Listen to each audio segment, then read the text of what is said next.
Hello and welcome to Nationwide. I am Dennis Adegunloye. Nigeria is hoping to expand its $1 billion trade volume with Japan as it also leads African agenda to the 2025 Tokyo International Conference on African Development, TICAD. President Bola Tinubu, in his first appearance, is leading Nigeria's delegation to the 9th edition of the conference opening on Wednesday in Yokohama. We'll bring you this report in the course of the bulletin. It's 19th of August and the world today marks Humanitarian Day, a time to honor those who help others and to stand with the millions of people whose lives hang in the balance. In this report, Ruth Aguele takes a look at government interventions in bridging gaps from humanitarian crises. They're called to serve. Service for humanity, providing succor to vulnerable groups in war-torn regions or disaster-torn communities. Today, the world celebrates their doggedness, resilience in the face of adversity, as they continue to strive for a better society. It is the World Humanitarian Day, a day to recognize and honor humanitarian workers while promoting advocacy to meet humanitarian needs globally. For Nigeria, the growing concern for displacement that continues to breed as a result of natural and man-made disasters continues to wreak havoc across communities, poses concern for the humanitarian actors.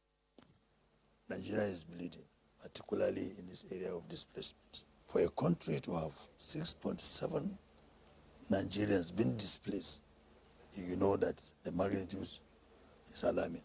We have developed and redirected the focus of the ministry towards providing durable solutions. The National Social Registrar should not be a permanent destination. So also our IDP camps should not be where people remain there permanently. People staying in camp for more than 10 years, I don't think is acceptable. This year's message on strengthening global solidarity and empowering local communities is a call to action for nations to adopt global approach by empowering communities to become self-reliant and build resilience, and the federal government, through the Ministry of Humanitarian Affairs and Poverty Reduction, are taking deliberate steps to empower vulnerable groups through its diverse initiatives from skills to grants. To ensure that, one, there is emergency intervention fund that Mr. President granted approval to augment what is currently ongoing, to also work with the international community like the European Union. In the next few days, we are going to reach out to almost 2,199,000 91,000 Nigerians with a rapid cash transfer that will be to the tune of almost 54 billion through the National Social Investment Program Agency, the NSPA, through our government enterprises and empowerment program.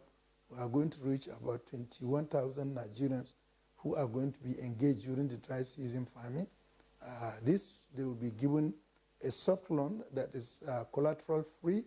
As the world celebrates this day, it is a call to action to protect those who really matters, who put their lives on the line.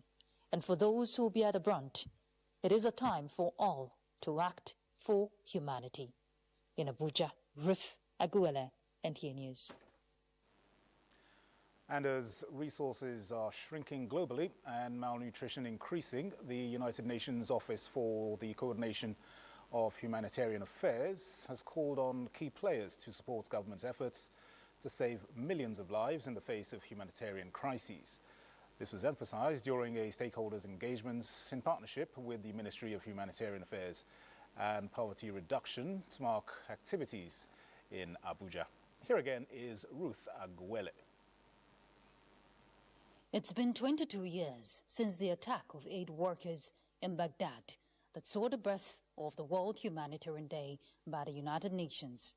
And these humanitarian actors have gathered to not just honor aid workers, but advocate for the protection of humanitarian workers, strengthen collaborations, enhance interventions to mitigate shocks, and bridge gaps that put a strain on humanitarian interventions in Nigeria.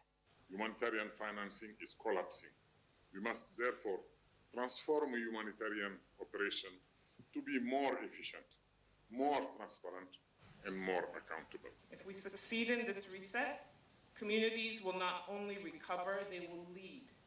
Aid dependency will decline. Humanitarian emergencies will become the exception, not the norm.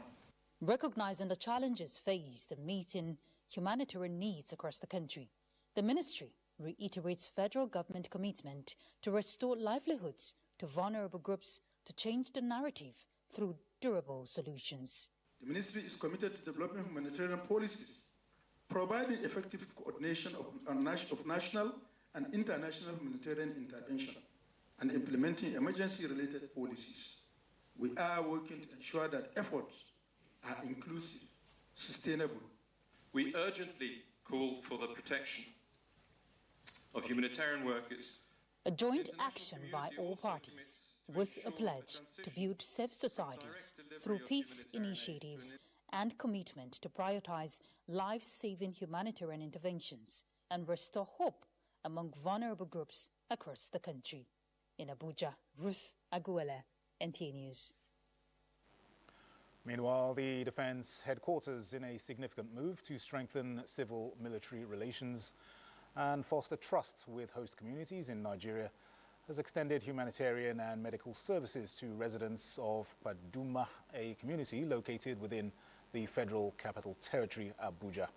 Defence correspondent Olajide Bello reports that the outreach programme held under the Civil-Military Relations Initiative is in line with the command philosophy of the Chief of Defence Staff, General Christopher Musa. The sun decided to shine brighter at Paduma community as the Defence Civil Military Relations and the Defence and Police Officers Wives Association brought vital health services and essential supplies directly to the doorsteps of the people, many of whom lack easy access to basic health care and social support. According to the Defence Headquarters, the initiative is part of ongoing efforts to promote peace, stability and mutual trust between the armed forces and communities across Nigeria. By prioritizing humanitarian efforts alongside security operations, the military hopes to deepen public cooperation, which is crucial in addressing internal security challenges. The Chief of Defence Staff, General Christopher Musa, takes humanity and human security as one of his focal points. So noting that the world celebrates the World Humanitarian Day worldwide today, he made it a point of duty for us to identify a community and send palliatives to them, just to show them love, to show them empathy. By the time you show love, others copy what you're doing. And if we live with love, then the world goes around, there's peace. Especially these soldiers, they have been trying for us. If there's any emergency, we normally call them and they'll assist without delay or wasting time. They are trying. I feel very, very fine because my eye is paining me. Today they give me eyeglass. The Paduma outreach stands as a testament to the Defence Headquarters' commitment to national unity, peace building and inclusive development. Olajide Bello, NTA News.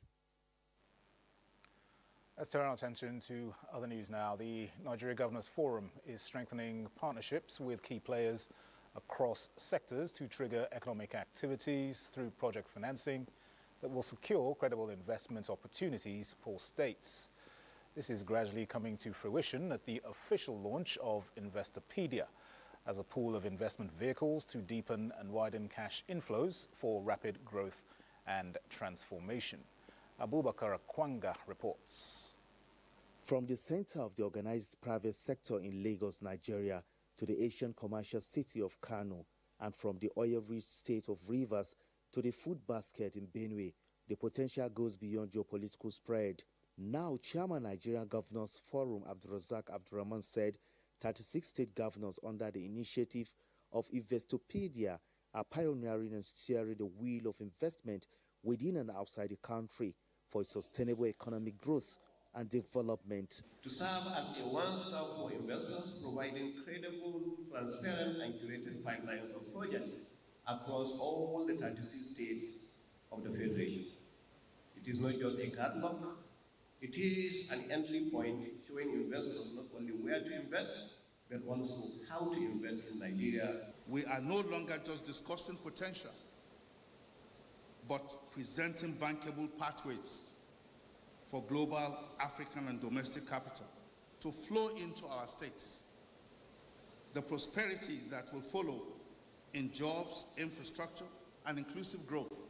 Captains of industry and accomplished business partners described the move as inspiring in driving a thorough process that will open a new vista of investment at subnational, through continental and global trade frameworks. The Aspect Initiative convenes governors, premiers, mayors, and other sub-sovereign leaders across the African continent to facilitate the implementation of the African Continental Free Trade Area Agreement. Like the United States, Nigeria's strength comes from our states and local communities. Also, we establishing resilient healthcare programs. Unlocking private and public capital in utilizing resources, a catalyst for building solid infrastructure and creating millions of jobs for the future, as aptly captured in the theme Nigeria's Investment Gateway. In Abuja, Abubakar Akwanga, NTA News. Efforts at tackling illicit financial flows have been ramped up with the launch of the Nigerian Illicit Finance Resilience Project in Abuja.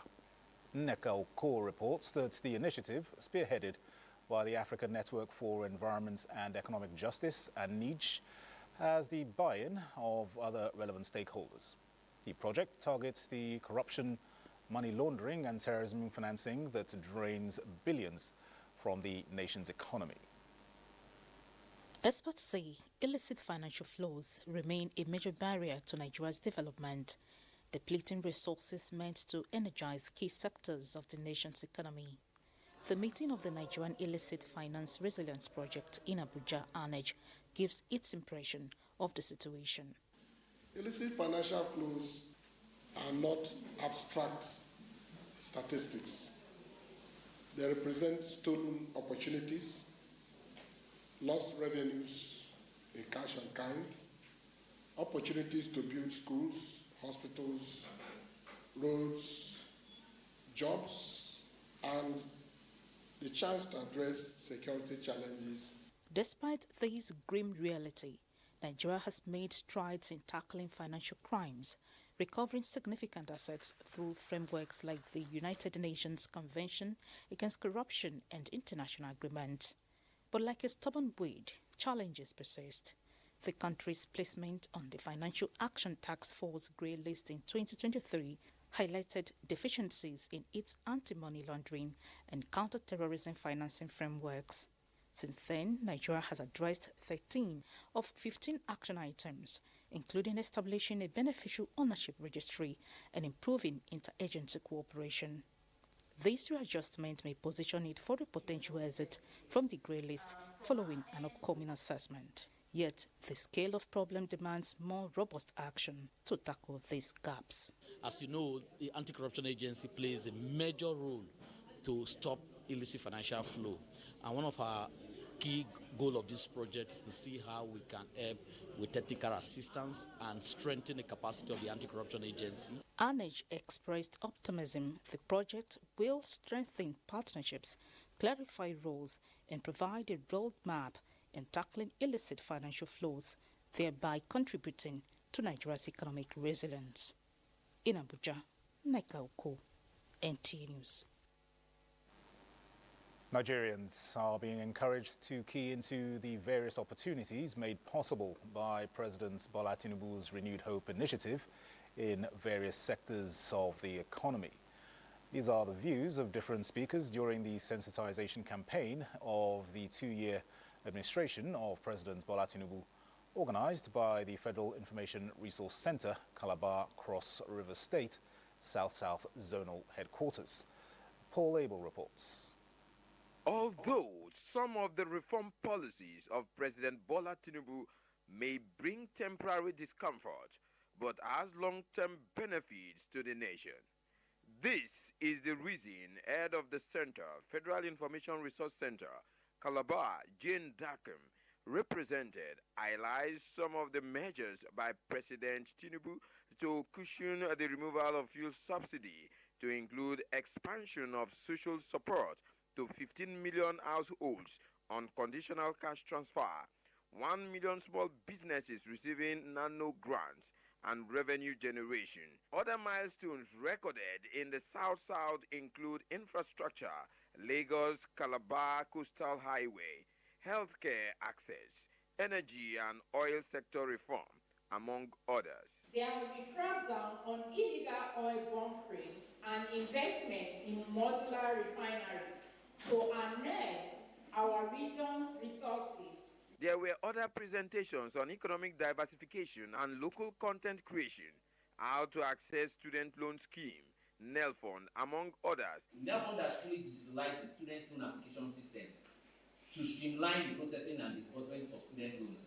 Creative innovations to young persons.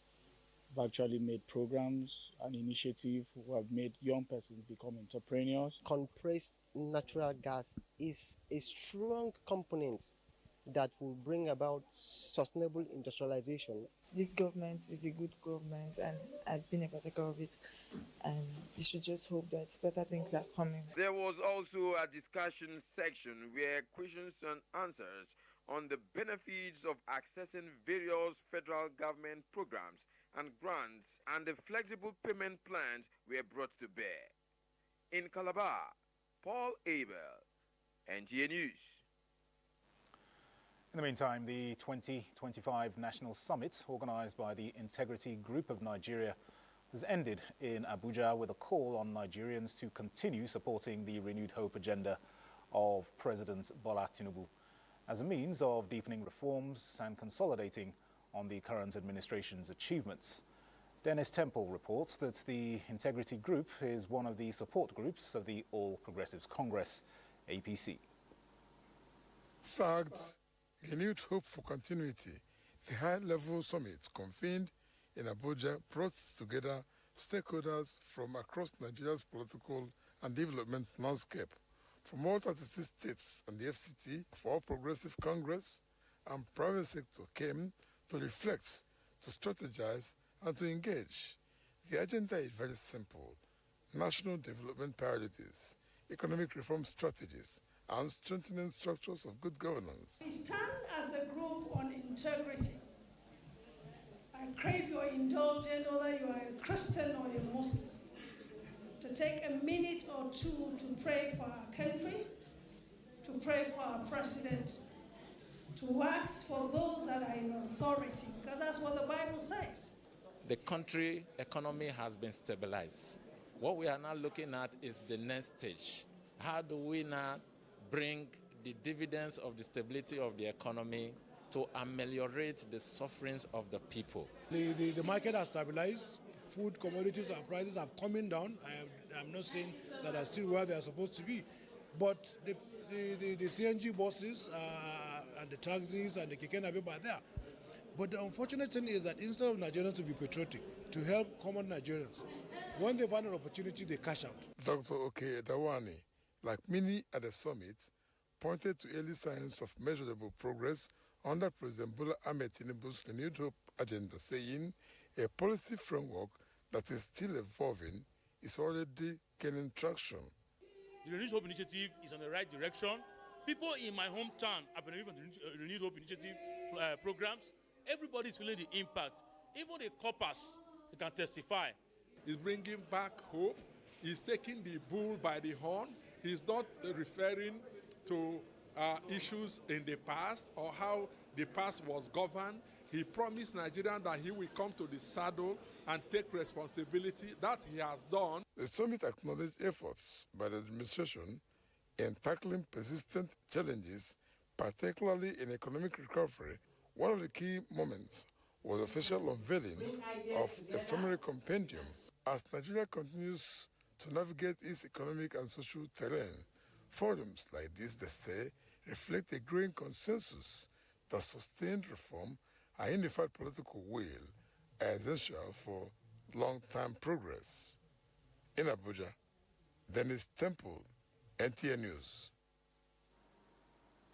Now, the Federal Capital Territory Administration has resolved to sustain the ongoing city cleanup of miscreants and other undesirables under the exercise codenamed Operation Sweep. This is the fallout of the FCT Security Committee meeting held at the FCT Minister's official residence in Abuja. In this report, Onoze Yakubu brings us up to speed on the outcome of the meeting chaired by the FCT Minister Nyesom Wike. Operation Sweep was set up to rid the nation's capital city of all forms of nuisance. This FCT security meeting is to assess the pains and gains of the exercise. Briefing the media after the meeting, the FCT Commissioner of Police, Ajao Sakadewale, reiterated the need to sustain the momentum with emphasis on clearing all shanties, beggars, and destitute posing threats to lives. He says the FCT minister has given a directive to shut down all illegal mining sites springing up in the territory, while IDP camps will now be profiled. As we speak, more than 273 destitutes are in the SDS center, Buhari, undergoing profiling, where taken care of, but they will need to be relocated to where they belong. Within the same period, more than 670 vehicles were impounded, leading to issue of improper documentation, tinted glasses, which we all know that is not acceptable here, issue of covered number plate, and issue of operating without appropriate authority. We are going to operate Uber, join Uber, we are going to operate both, do both. But you want to do all this K2 thing that is creating a problem of this one chance. Many of them are arrested. We have nothing less than 675 of them. The FCT police boss further reveals that moving forward, traffic offenders will henceforth be dealt with decisively. Onoze Yakubu, NTA News. We now join our correspondent Onotu Yakubu, who is standing by to bring us further updates. Onotu, hello. What specific measures are the FCTA taking to ensure that the cleared shanties do not get rebuilt and become hubs for further criminal activities? You, Dennis, you must agree with me that the challenge of shanties, the clearing rather of shanties in the FCT is as old as the Federal Capital Territory's quest for development into the city it has evolved to be today. The challenge with this this situation had been that successive efforts in the past, usually just goes to these locations, clear them, and then leave the lands, free, and then, of course, create room for these occupants and then developers of these shanties to come back and rebuild, not just rebuild, but even go as far as even expanding beyond what it used to be. Presently, I am standing at the popular UTC in Area 10, just a couple of meters from behind the Cyprian Equincy Center. And it is one of the locations where the Operation Sweep had been able to clear. And not just clear this time around, what we're seeing across the Federal Capital Territory, especially across the city center where these operations are taking place, is not just the clearing, but reclaiming of these spaces. Where I am, for those who are familiar with this environment, and then this behind where the location is, it used to be one filled with shrubs behind me, but these trees are now have been taken down, and not just taken down. Part of efforts to particularly reclaim this place and ensure that it does not go back to what it used to be is the fact that there is an ongoing fencing of the land, in fact, completely fencing the land to reclaim it for either the FCT administration's use or private occupation, and to a large extent bring succor to the of regrouping of these miscreants, suspected miscreants that used to use this place as heaven to, hide and then come out to commit one crime or the other and then retreat back to such facilities for cover. So there is deliberate efforts now, not just with the operation to clear out these shanties. They are being cleared, and at the same time, there is also effort to secure these spaces by fencing them and then probably, of course, even channeling them to more productive use for the benefit of the FCT and the entire nation at large. So All right, Onotu, many thanks for that update, and we certainly hope that these efforts will be sustained and we'll see the back for good of the miscreants. Let's now join Adiola Kamiakere in our Lagos studio for the next set of reports. Hello, Adiola, it's over to you.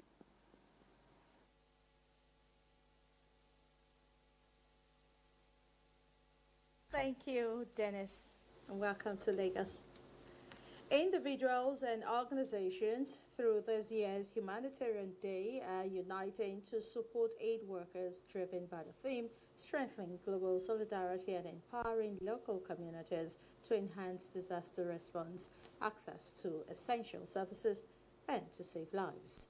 Adejoke Odeka will tell us more about it. I didn't know what happened. Before I knew it, I was shivering. Thank God for them. Because for every war or disaster that happens in the world, there's always a person or a team around to cushion the effect on human lives. They are called humanitarians, the unsung heroes who bring hope and relief to those in desperate need. Now, imagine a world without them in existence. Oh, a world without humanitarian workers will be a very dark, bleak world. They should be around us because not everybody now that can afford hospital. Despite their vital contributions, humanitarians face daunting challenges, including attacks, funding constraints, and impact of climate change. However, experts say strengthening protection and securing sustainable funding can help mitigate some of these challenges. Local communities can actively participate in humanitarian activities by also providing, their skills, providing resources. They put themselves at great risk, personal risk, to serve vulnerable members of the society. We as citizens or individuals, be it in our mosques, in our churches, in our market areas, we need to always be creating that awareness and to also participate in the acts of ensuring that most of these challenges are addressed. Experts are also of the opinion that by promoting safety, ensuring security, and sustaining funding, local and international communities can empower aid workers to continue saving lives. Their work is a testament to the power of compassion and the importance of standing in solidarity with those in need. In Lagos, Adejoke Odeka, NTA News.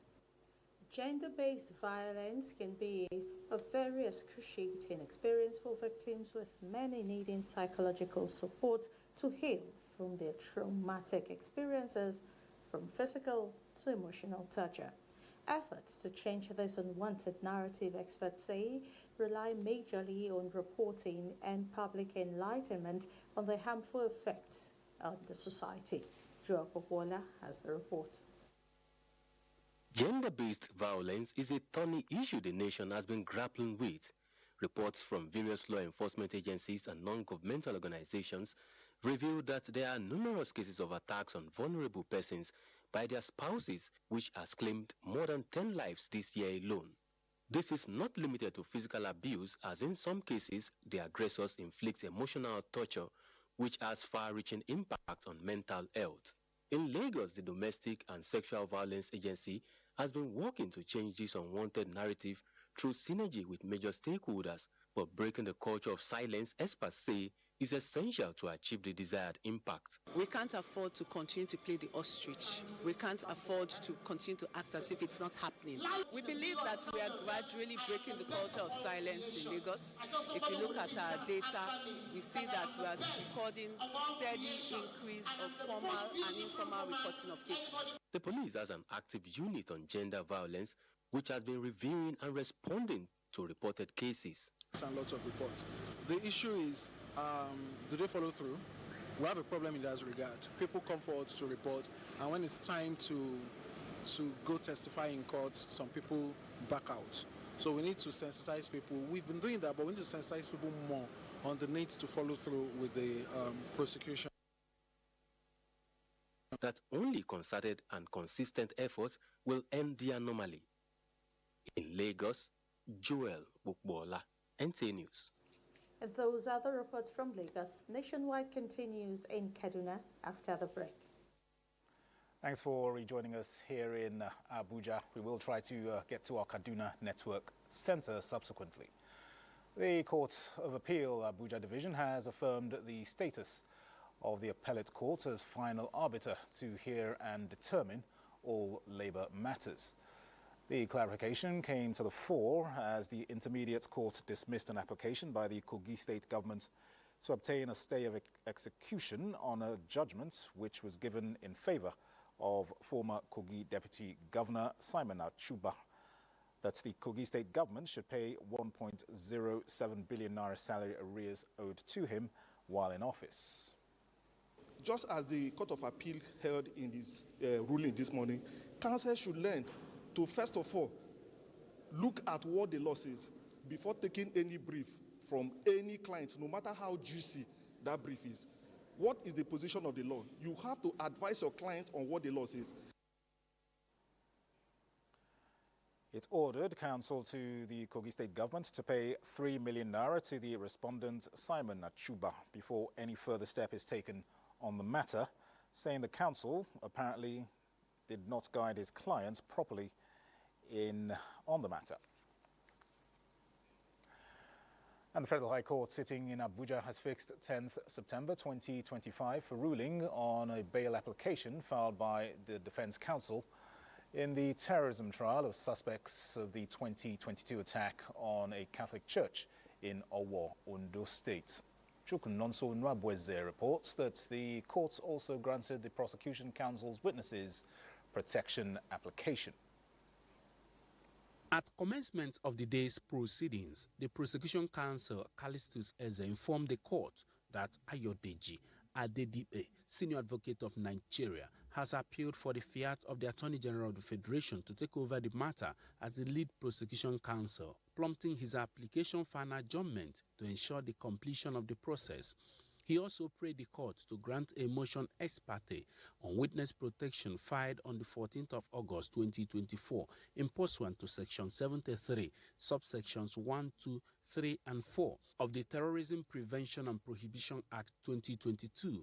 Without any objection by the defense counsel Abdullahi Muhammad, the trial judge, Justice Emeka Nwite, granted the prosecution counsel's prayer. On the issue of motion on notice for bail application filed on the 11th of August 2025, the defense counsel informed the court of their willingness to go on with the motion despite receiving a counter affidavit from the prosecution counsel. He urged the court to grant bail to the 5 defendants on the grounds that he is supporting his motion with 2 paragraphs of affidavit deposed to by a litigation secretary in his law firm, alleging that more than 3 years since the arrest of the defendants, he nor their relatives have been able to have access to them as against what was granted by the court.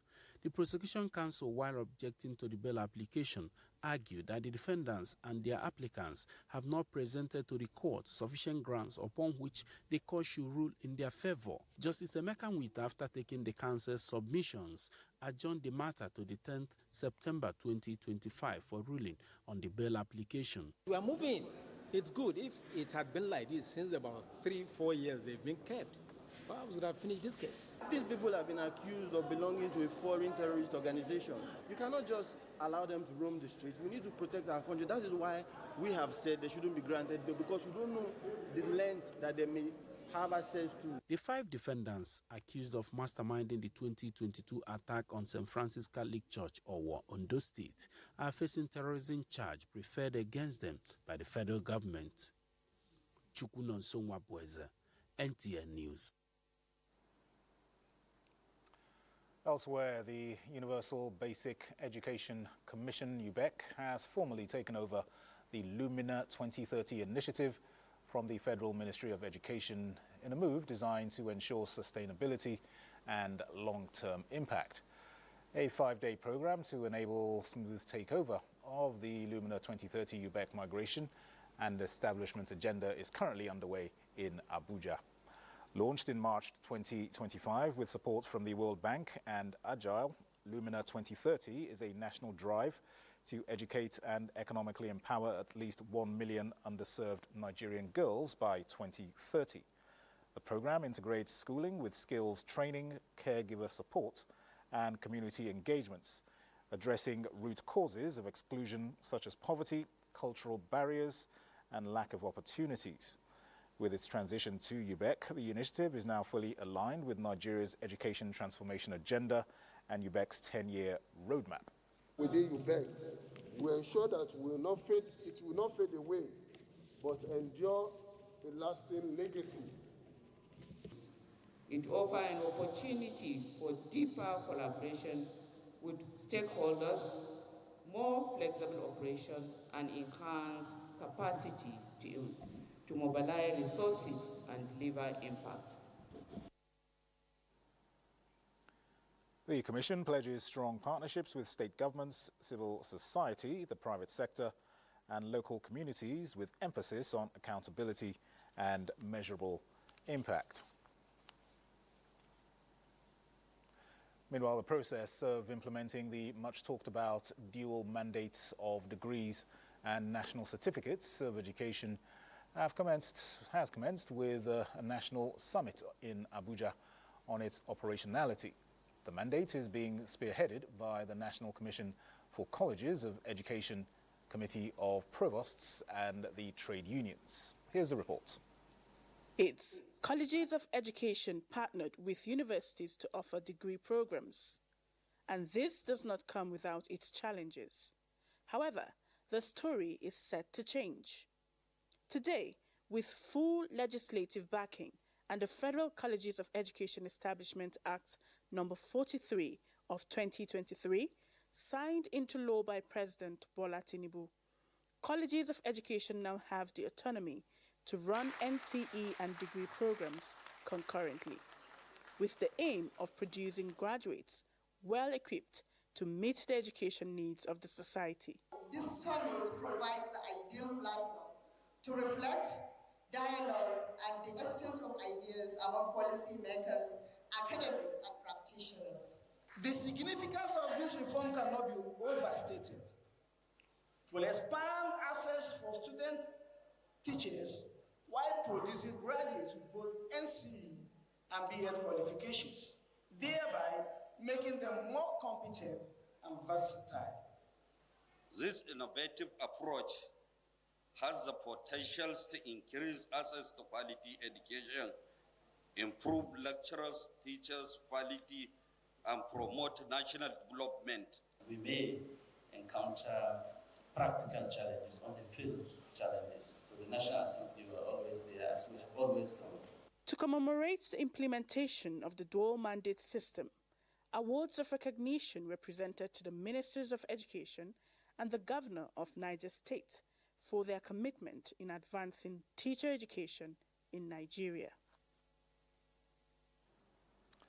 All right, Comfort Saim is in our Enugu Network Center for the next set of reports. Hello, Comfort. Over to you. Please and welcome to Enugu Network Center. To mitigate and reduce the impact of flood on human and environment, there is need for a multifaceted commitment from relevant stakeholders and residents of flood-prone areas. This was the submission of stakeholders at a flood awareness campaign organized for Banko community in a Niri local government area, one of the flood-prone communities in Enugu State. The report is here presented. Flood is a natural disaster which has adverse effects that can result to the loss of lives and property. To mitigate the effects of flood on prone areas, the Nigerian Red Cross Society, in collaboration with other stakeholders, organized flood sensitization exercise for the people of Okbanko community in Aniri local government area to enlighten them on safety measures such as moving to higher land and raising alarm on early warning signs of flood in their area. The program coordinator, Gloria Kwayanga, the International Federation of Red Cross of Nigeria, and other stakeholders from Enugu State say the exercise is to bring all the stakeholders together to help in the preparation for early evacuation to prevent the adverse effect of flood disaster. This is more or less like an early warning, early action that the communities need to take when flooding is anticipated in their communities. So we are doing this simulation to make sure that the stakeholders have all their equipment ready. What we are here doing today is to show them practically in a kind of drama on how to protect themselves whenever there is floods. Members of the community commended the stakeholders for the visit, which acquainted them with the prerequisite skills and knowledge to combat flood. The Red Cross is a humanitarian organization that provides emergency assistance and disaster relief to those in need. In Nigeria, the Nigerian Red Cross Society, NRSC, works closely with the International Committee of the Red Cross to deliver essential services. The Director General, National Youth Service Corps, NYSC, Brigadier General Olekunle Nafiu, says the scheme, through the one-year program, has remained a veritable tool to promote national unity and develop skills among youth while fostering development of Nigeria. The DG was speaking during a visit to the NYSC temporary orientation camp in Udi, Enugu State. Chimaroke Ugu reports.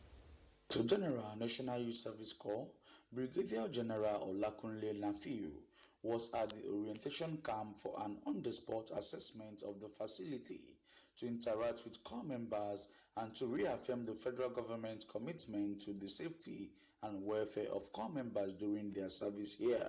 The DG urged the corps members to take advantage of the skill acquisition and entrepreneurship development initiative of NYSC to achieve self-reliance during and after the one-year program. Government places premium on youth and leadership development to build this critical mass that will reason and plans towards reviving our economy, reviving our educational sector, and building a better and greater nation.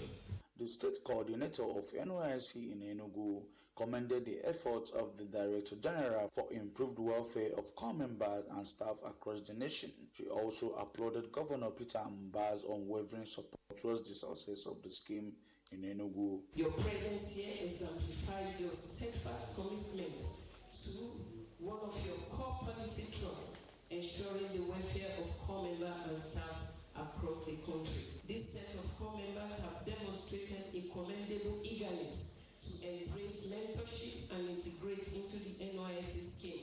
The National Youth Service Corps has remained a platform for young graduates to contribute to nation building. In Enugu, Chimaroke Ugu, NTA News. All right, we'll try and get Makurdi in our subsequent bulletin. Let's now take you to our top story, where the report is now ready. Nigeria is hoping to expand its $1 billion trade volume with Japan as it also leads the African agenda to the 2025 Tokyo International Conference on African Development, TICAD. President Bola Tinubu, in his first appearance, is leading Nigeria's delegation to the 9th edition of the conference, opening on Wednesday in Yokohama. Here is State House correspondent Musbah Danmahab.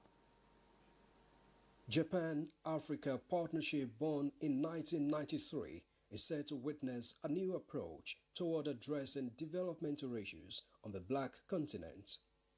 Under the TICAD's 9 blanket theme, co-create innovative solutions with Africa, the parties aim to reaffirm commitment to the long-term collaborations with focus on Africa's economic transformation and improvements in the business environment and institutions through private investment and innovation.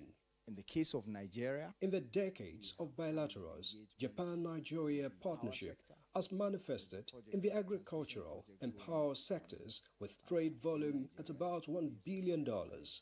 And of course, Nigeria exports huge amounts of hydrocarbons to Japan. So we're looking to expand that. You need an industrial base, which is what Nigeria is trying to achieve, which is what President Tinubu is committed to. And that way we can create those jobs for our teeming youths, tackle the issue of unemployment, and of course the macroeconomic reforms of President Tinubu are already in progress, and we're beginning to feel the positive effects.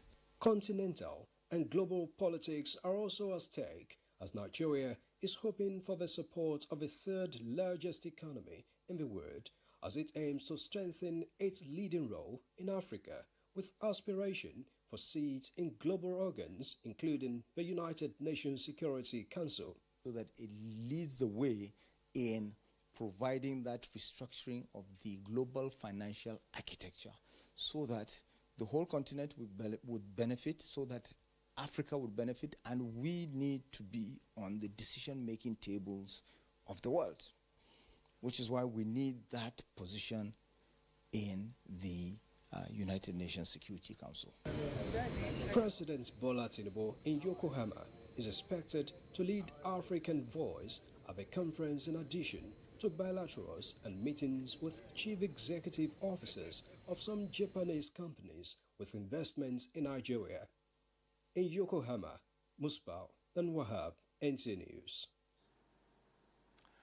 All right, we can now join our Makadi Network Center. Here is Fatima Hassan. Hello, Fatima. Dennis, and thanks for joining us in Makudi. Journalists in Benue State have received improved oil palm seedlings, courtesy of the state governor, Hyacinth Alia. The initiative is aimed at sustainable economic intervention that will create jobs, boost industrial growth, and strengthen household income. Blessing Omeche Ebute has details. Since the inception of the present administration, Benue State Governor Hyacinth Alia has demonstrated a commitment to improving agriculture in the state through various initiatives. These include providing subsidized farm inputs, streamlining market practices, and investment in climate-smart agricultural practices. The distribution of improved palm seedlings to journalists in Benue State is in fulfillment of the governor's commitment in transforming the state from the food basket of the nation into the industrial basket of Nigeria. For sure, this vision is no distant. We transform Benue into a leading hub for oil palm production and lift thousands of families out of poverty. Governor Hyacinth Alia, while commending journalists in the state, urged them to always uphold truth and objectivity in their reportage. In conjunction with your leadership, many more palm trees will be provided you for a brighter future of yours and your economy. To us, it is a way of cushioning our economy, beginning with your pockets. Governor Alia announced several interventions for the NUJ, which include the settlement of the union's outstanding 12 million naira dues to its national body, renovation of the NUJ house in Makudi, with the provision of a utility bus to ease the union's mobility challenges, and also the consideration of weigh-in allowances for journalists in government-owned media organizations. The governor immediately made good on his promise with a donation of an 18-seater bus to the union, which was presented to the chairman, Bendo Ugbe, by the chief press secretary to the governor, Teso Kula, at the government house. In Makudi, Blessing Omeche Ebute, NTA News. And that's our contribution from Makudi. It's back to Dennis in Abuja. Many thanks, Fatima. Now for stories from the world of sports, let's join Olumide Eguntola on Sports Update.